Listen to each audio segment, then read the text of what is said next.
Previously on Alan Wake, I wrote a horror story that has come true. Thomas Zane did the same in the 70s. You will go no further. If I continue like the Dark Presence wants me to, the story I'm writing won't save Alice. It's a horror story.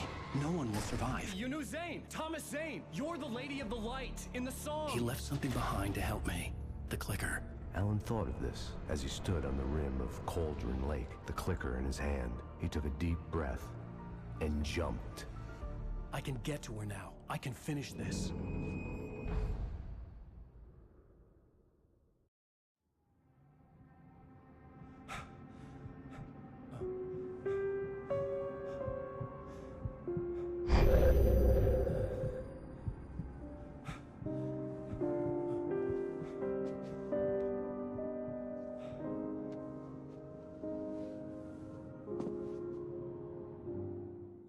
I had a hangover. My head was about to explode and the light hurt my eyes. I needed my sunglasses and painkillers to dull the pain. In one of my finer moments of self-deception, I swore to quit drinking.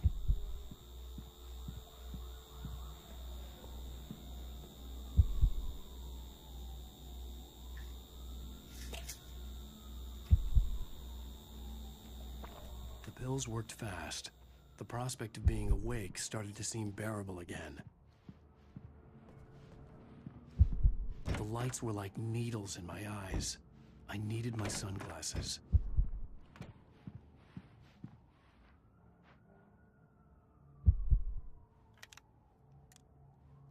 The sunglasses made the world look bearable.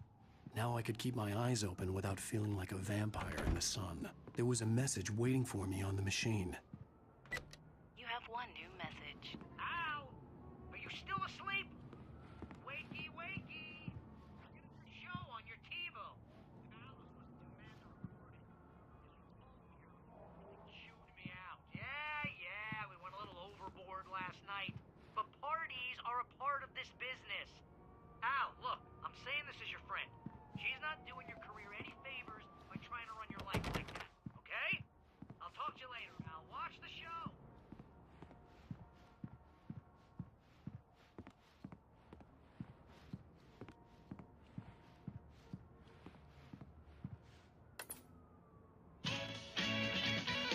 Ladies and gentlemen, welcome back to the Harry Gallet Show. Thank you, everybody. We have a great show tonight. I've been talking with the best-selling author Alan Wake about his new book, The Sudden Stop. Yeah, good read. Go buy it. No, it is a good read. Look, I'm gonna be honest here. Is that wise? No, but I'm gonna do it anyway. I got people who give me the lowdown on books. I'm a busy guy.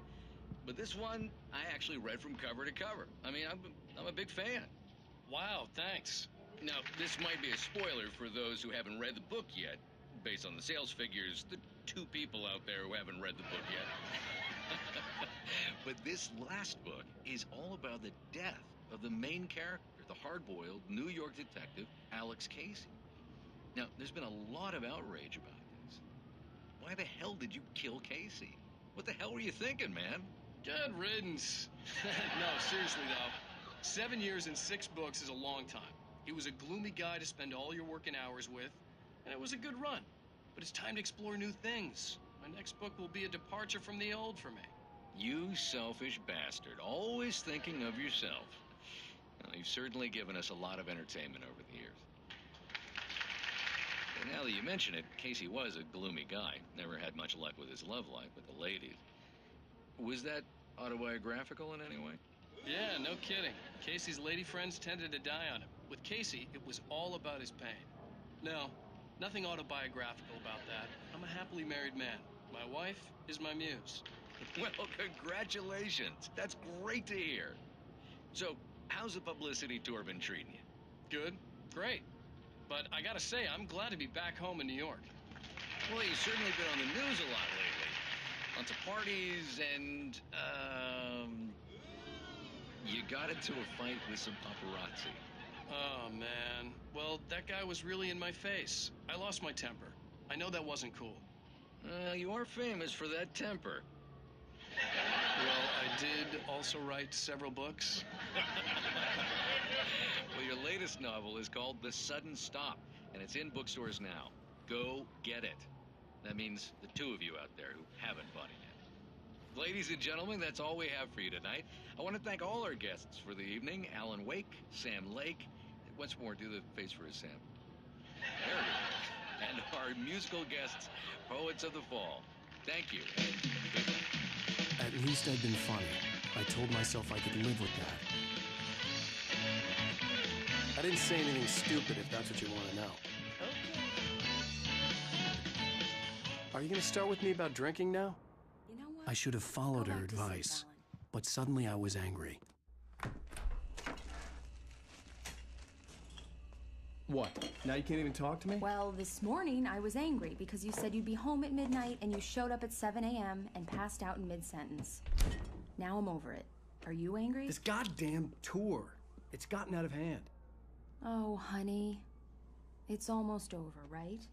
We can get back to normal. Then you can start writing again. I'm sorry, honey. Alan, you're not thinking straight. Just take a shower and go back to bed, huh? Yeah, you're right, honey. I'm sorry. Once this is over, let's go away together. A vacation. Just you and me. Some peace and quiet.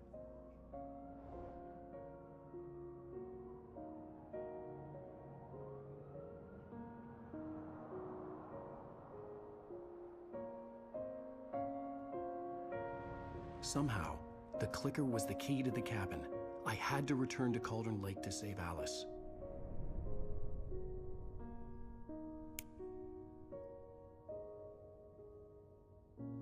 I'm going back to the lake to finish this. I'm going to write an ending to the story in the manuscript on my own terms, to make it all right. Why can't you just write it here?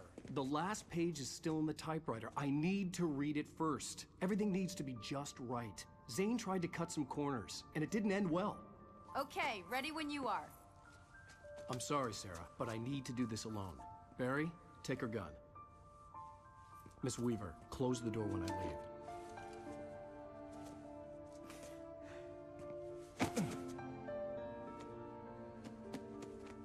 Good luck, Al. See you later.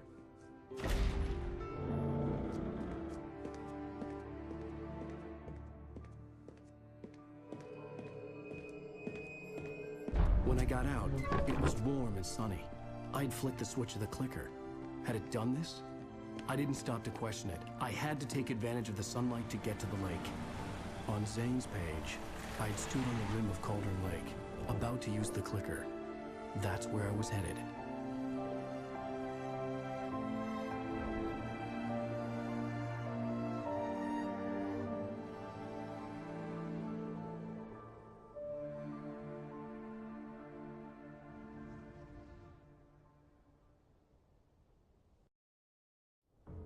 Alone, in daylight, surrounded by the beauty of the Pacific Northwest landscape. It was hard not to let doubt creep in one last time. I could still chalk everything up to a dream, a delusion. I had enough imagination to make up something like this, having been in the cabin all this time, trapped in a story inside my head, gone mad from grief over Alice's death like Hartman had claimed. There would be no way of knowing. I told myself it didn't really matter. My course was set.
had touched me. There was a link between us, always would be. I could feel its presence.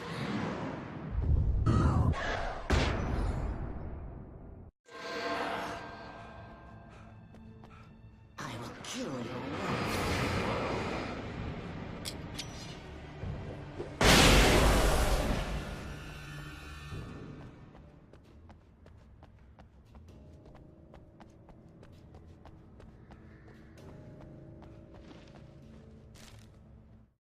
The Dark Presence was no longer trying to capture the Rider so he could create the ending it wanted.